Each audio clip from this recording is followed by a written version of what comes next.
We all knew that the running back free agent market this offseason was going to be monstrous, but DeAndre Swift, the Chicago Bears, is the first running back move.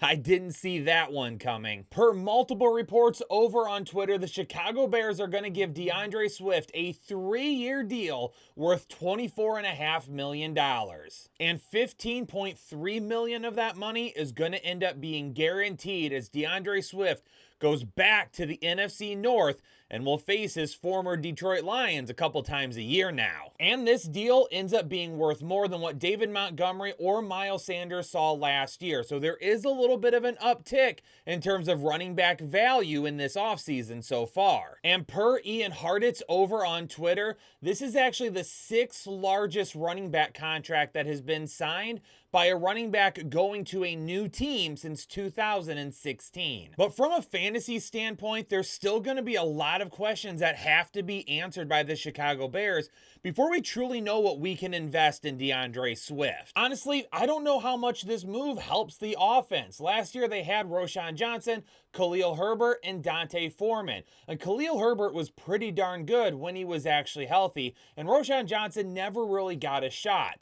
So it's clear that they don't see much of anything from either of those guys moving forward, and Swift is going to be the main back. But we also know that DeAndre Swift hasn't been the best example of health during his NFL career so far. Now, last year in Philadelphia was absolutely a breakout year for him, but he was also running behind one of the best offensive lines in all of football, something he won't have in Chicago, with one of the best offenses in all of football, whereas in Chicago, we don't even know who the quarterback is going to be yet. So this draft is actually going to mean a lot in terms of what DeAndre Swift's value will be for 2024 and beyond. Let's say they invest in another wide receiver and an offensive line and they stick with Justin Fields. Well, at that point, that's good for DeAndre Swift for the most part. Yeah, he's going to lose some run on the ground to Justin Fields, but a wide open passing game with potentially like a Marvin Harrison Jr. and DJ Moore with an upgraded offensive line could allow him the opportunity to be way more effective and efficient. Whereas if they decide to go with Caleb Williams, that's great, but do they invest in the offensive line as well in the draft?